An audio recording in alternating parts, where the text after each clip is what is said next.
Oke, selamat datang di Rumah Gabus Ciarang ya. Kita akan lihat di kolom-kolomnya Gabus Ciarang oleh yang punya Bang RW Aloy ya. Tapi udah nggak RW namanya doangan. Oke, lanjut.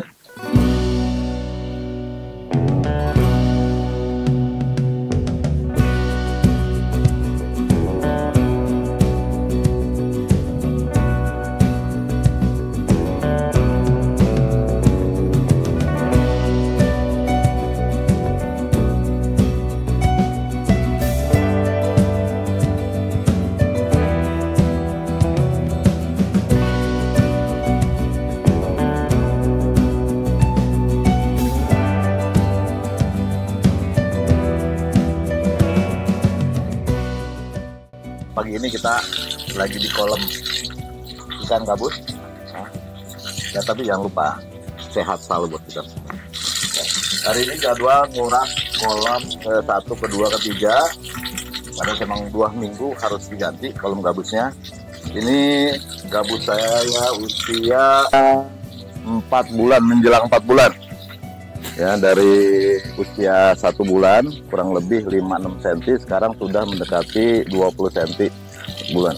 Nah, ini perkiraan ini kalau gabus tuh cukup lama panennya, yaitu kisaran antara 7-8 bulan. Tapi karena ini makannya pelet ya, mungkin teman-teman biar tahu kalau gabus itu adalah ikan karnivora ya, ikan pemakan daging. Tapi karena kita dengan peternak yang lain, bagaimana bisa ikan karnivora ini memakan makanan pelet seperti ikan yang lain. Jadi dari kecil sudah kita kasih. Tapi memang kelemahannya kalau makan pelet itu, ikan agak sedikit lama pertumbuhannya dibanding dengan makan daging atau makan ikan-ikan kecil. Tapi karena kebutuhan ikannya banyak, jadi kalau ikannya agak susah, jadi kita udah pakai pelet. Dan alhamdulillah ini udah 4 bulan, sudah sekilo kurang lebih ada 20-25 ekor ya. Ini habis nguras nih, jadi sedikit saya saya pisah yang jumbo-jumbo yang agak besar.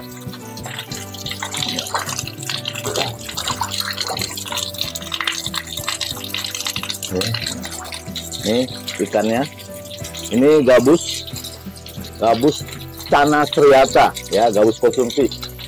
Jadi selain bisa dikonsumsi, ikan gabus ini adalah bahan untuk farmasi karena emang kandungan albuminnya sangat tinggi dan ini dibutuhkan untuk penyembuhan sakit-sakit kronis ya, terutama habis operasi.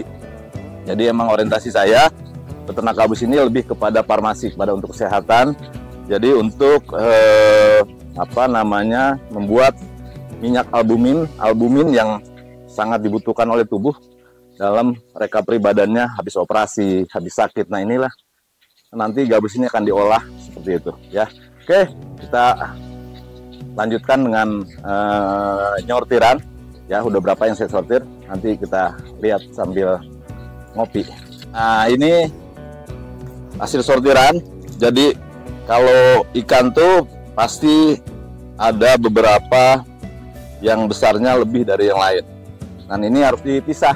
Kenapa? Karena nanti terkait pakan.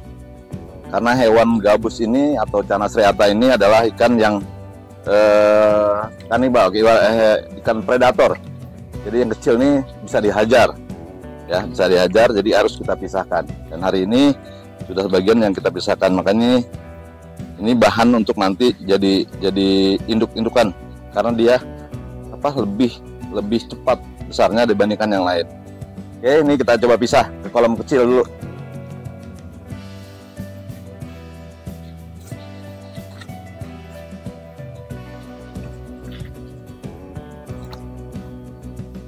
Ya. Jadi sebenarnya ini bukan kolam untuk penyortiran, ini adalah kolam induk. Kolam induk itu ukurannya 1 kali 1,5. Jadi untuk induk-indukan yang gabus yang ukurannya 1 kilo sampai 2 kilo. Ya. Dan ini ada 1, 2, 3, 4, 5 kolam indukan yang saya siapin untuk pendederan atau pemijahan ikan gabus dengan anaknya. Dan ini kita bisa lihat nanti ya. Ini dulu dah. Ini nih.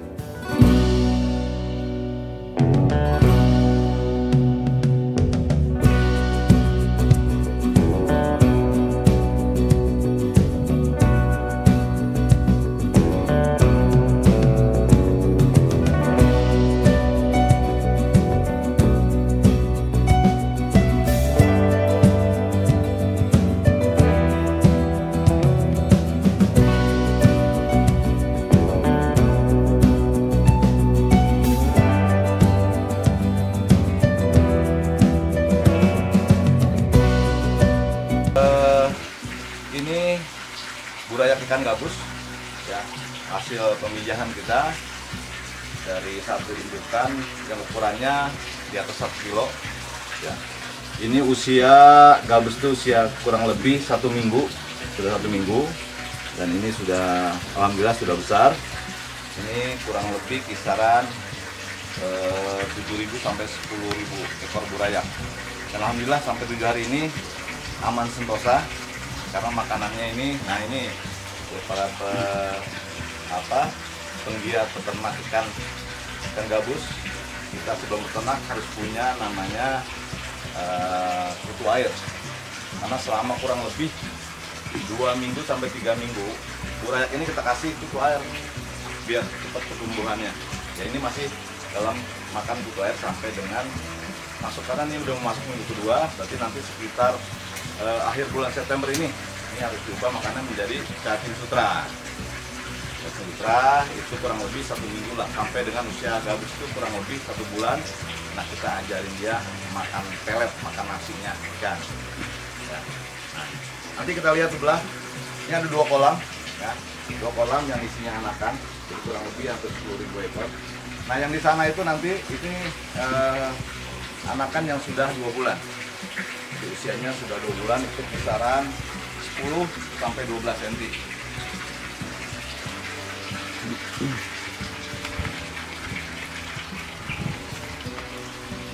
Nah ini anakan yang sudah makan pelet. Ini kurang lebih 2.000 ekor ya, ada 2 kolam. Kita karena ini udah kita ajarin makan pelet sejak kecil, sejak usia sebulan, karena 2 bulan dia udah biasa makan pelet. Nah, makannya ganas ya, kayak kita 3 hari nggak makan. Jadi ikan karnivora yang sudah makan pelet. Ini usia 2 bulan. Ini kisaran ukurannya udah di antara 8 sampai 12 cm. Ini belum saya sortir nih. Kemungkinan sortir nanti bulan ketiga. Bulan ketiga sudah saya sortir. Yang pasti ada yang besar, ada yang kecil. Nah, ini akan saya pisahkan. Sama dengan ini juga kolamnya. Ini kolam usia 2 bulan. Jadi abang yang tadi, kalau ini udah sebulan, ini masuk 3 bulan, nah itu udah mulai. Ini bisa, kalau kolam ini bisa 5.000 sampai 10.000 nggak masalah selama masih burayak. Tapi ketika udah mulai masuk di angka 2 bulan dan 3 bulan, ini udah harus dipisah. Ya, karena ikan gabus atau Canas dihata ini maksimal itu 1 meter tuh isinya 200. Jadi kalau 1 ke 2 ini harus maksimalnya cuma 400 ekor. Ini bisa diisi 1.000 ekor. Jadi numpuk.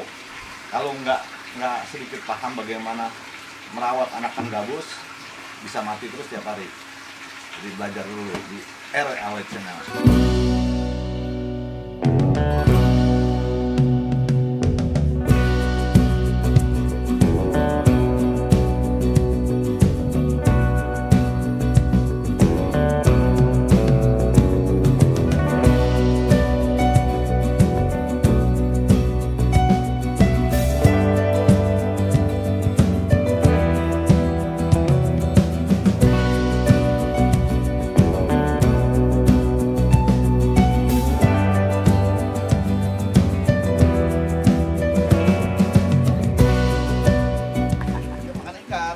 Nyerok dulu. Hanya.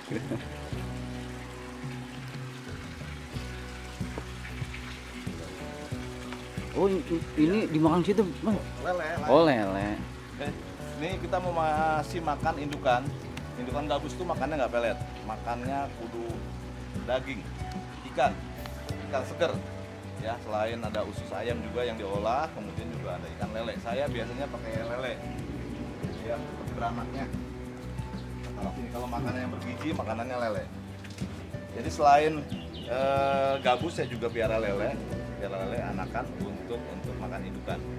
Kurang lebih ada 10 pasang per hari, rata per ekor tuh 5, jadi ya hitung aja hampir 100 ekor per hari untuk makannya indukan gabus.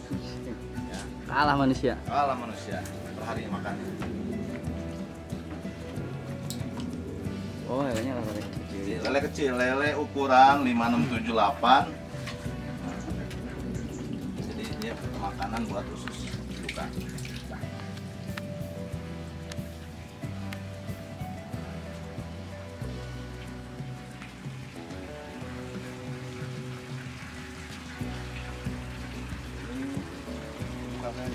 Makannya 10 ekor karena ada 2 pasang. Lihat tuh, langsung disambar.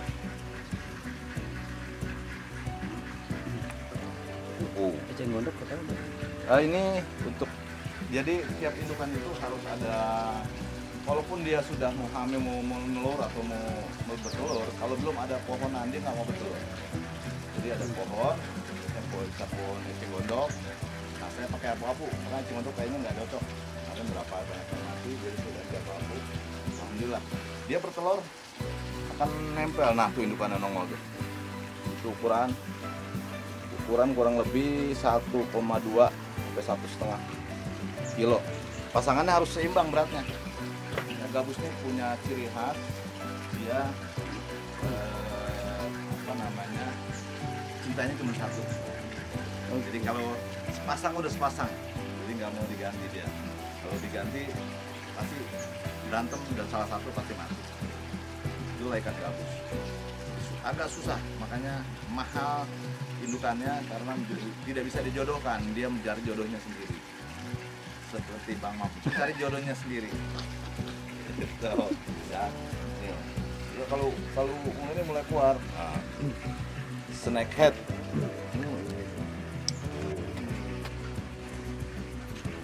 Ragas galak dia. Tangan nggak pernah digigit tangan. Bahaya dia. Kalau mbak ini dia nyamber. Tuh. Dia akan galak. Kalau indukannya galak. Pantas dikasih jaring ya? Iya. Itu kalau dia tutup jaring karena ikan ini selalu melompat. Apalagi indukan ini dia ikan predator galak. Dan biasanya kalau ada telurnya, ada anaknya. Karena ini habis bertelur, anaknya saya habis pindahin tadi yang sana. Dia masih galak sama orang yang mendekati kolam ini atau sarangnya. Nih, kita lihat. Ya, pasti kalau ini dia keluar busanya, dia marah. Dia marah kalau gitu. Jadi, anggap pengganggu sarangnya. Kita bye-bye, kita kasih anak lele biar makan. Jadi kalau kenyang, dia mudah-mudahan nggak galak. Anaknya udah saya bersihkan, saya udah pindahkan ke kolam satunya ini. Jadi yang ini kurang banyak karena kemarin hujan banyak, saya lupa nutup. Karena kalau telur harus ditutup, ya. Karena air hujan nanti telurnya itu banyak putih-putih, akhirnya nggak netas. Jadi biasanya kalau keburu hujan banyak ya, kalau hujan dikit sih nggak masalah. Karena kemarin hujannya banyak banget tuh, 2 hari kemarin. Jadi telurnya banyak yang busuk, jadi nggak telur cuma setengahnya. Ya kurang lebih 2-3 ribu ekor lah. Tapi yang sana banyak. Ya. Nah, dia nih kalau keluar gelembung tuh pasti emosi lagi. Kita pancing lagi biar dia marah. Inilah ikan predator.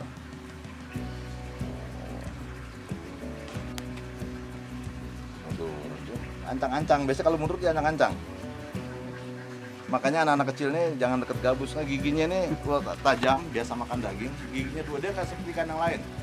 Jadi ada gigi depan, ada gigi geraham. Itulah dihancurkan dia. Makan tuh cuma sekali pagi sampai besok pagi lagi. Karena dia cernanya di dalam ular.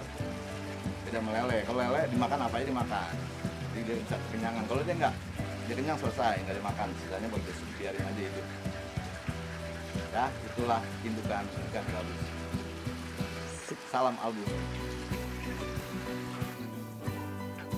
Kita kasih makan anakan gabus yang usia 4 bulan. Ini ada kolam saya yang ukuran 3x5. Udah standarnya 3.000, tapi saya isi kurang lebih kemarin 2.500 ya. Udah makan peletnya 781-1. Ukuran udah standar untuk ikan remaja menjelang dewasa. Ya. Nah, tuh. Jadi gabus ini makannya nggak kayak ikan yang lain. Sedikit-sedikit habis, sedikit kasih sedikit biar habis, kasih lagi, makanya agak lama makannya. Nggak kayak ikan-ikan yang lain. Selesai, kita kasih lagi.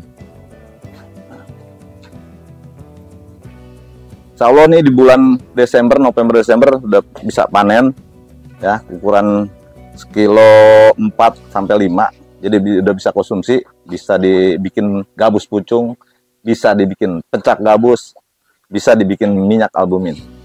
Oke ya, mudah-mudahan sehat selalu ikannya sampai dengan bulan Desember.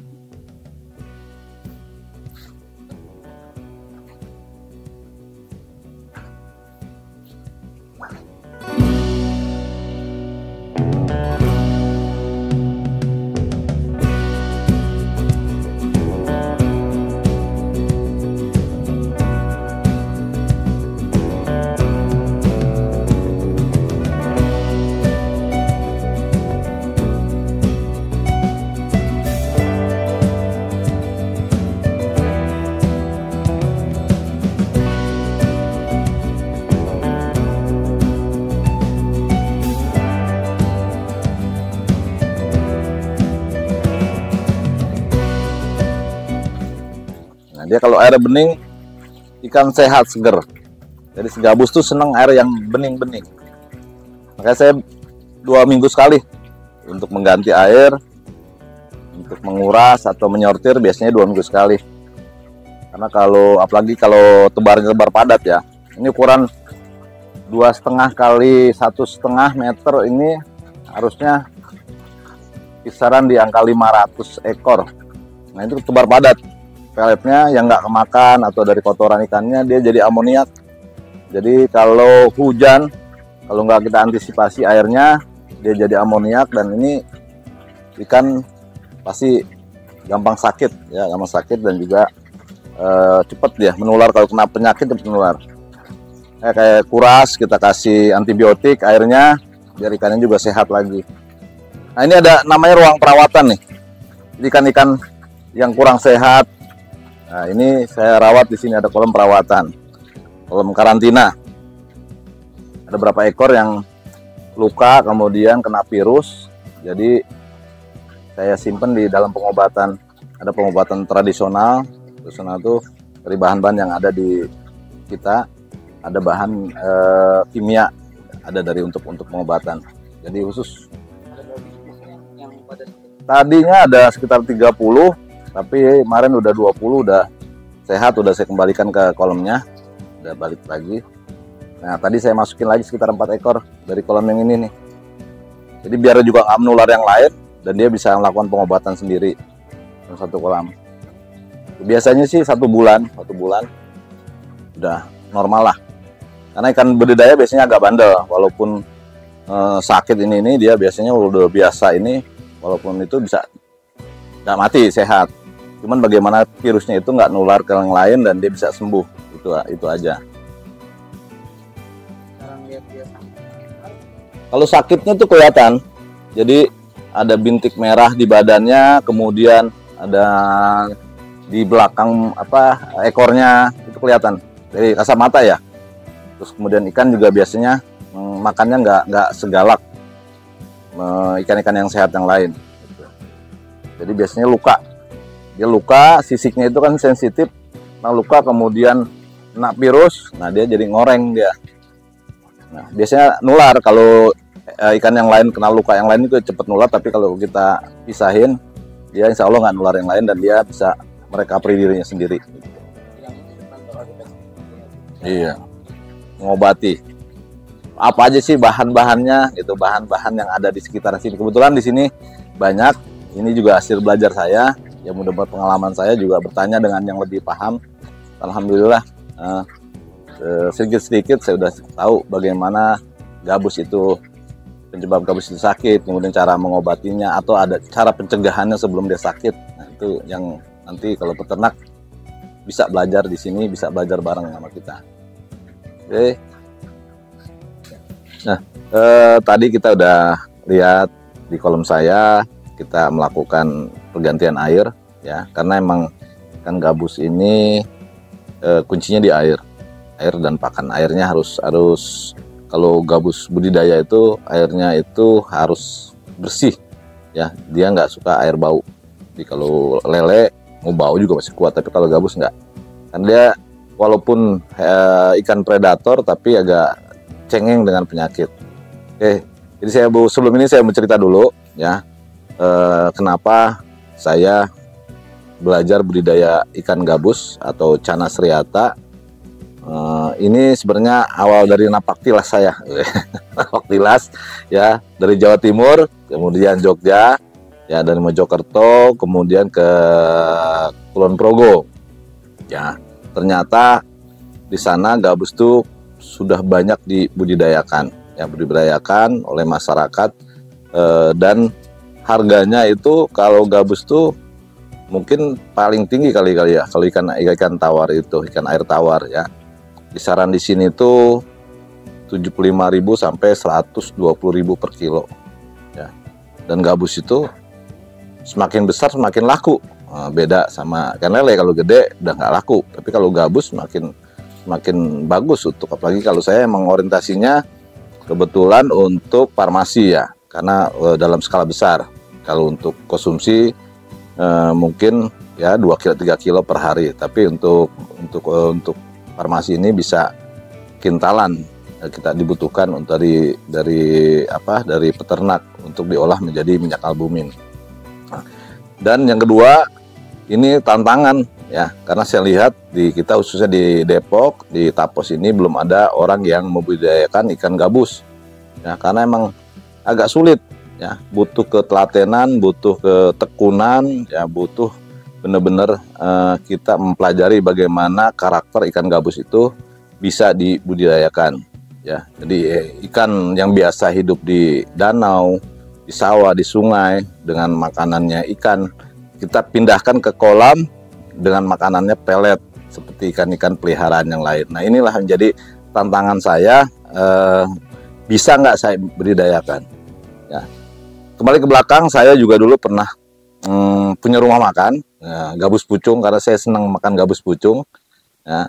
Di tahun 2017-an lah, sebelum Covid ya, 2017-an saya punya rumah makan gabus pucung, namanya rumah makan Cetom. Jadi kalau orang Betawi itu Cetom makan tuh nggak berhenti-berhenti, CAP Cetom gitu.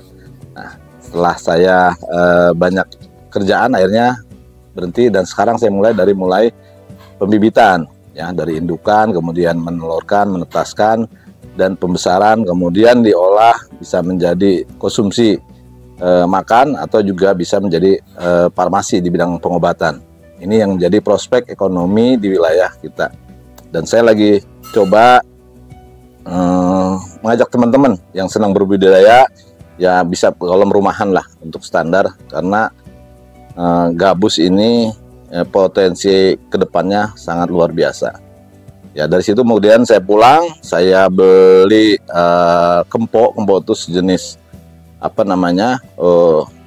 bak yang dari plastik yang kimia itu untuk pembesaran. Tapi setelah 1-2 bulan itu ternyata agak lama dan agak sedikit repot pembersihannya. Akhirnya saya bikin kolam inilah ya, kolam-kolam beton yang di lokasi di Ciherang Kramat di RW 07 ini. Kurang lebih saya bangun ada 12 kolam ya. 12 kolam itu ada kolam untuk pendederan indukan, kemudian anakan, berayak, dan juga ada kolam untuk pembesaran. Jadi lengkap. Jadi kalau mulai beternak tuh lengkap, tapi kalau pembesaran ya pembesaran aja. Jadi teman-teman sih yang ada di sini saya arahkan untuk pembesaran aja.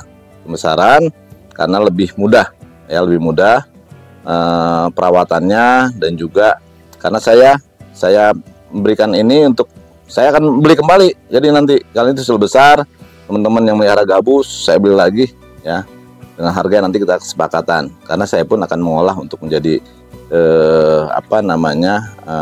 yang lebih untuk bermanfaat, lebih untuk farmasi lah ya.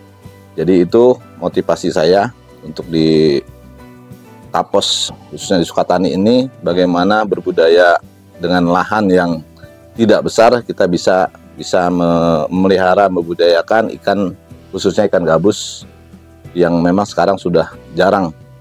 Ya karena yang saya tahu di sekitaran Depok ini ikan gabus yang beredar itu di pasar atau di mana itu hasil tangkapan alam.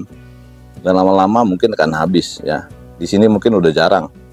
Ya, ada yang tukang mancing, ada yang di setrum, kemudian ada yang di anco semua.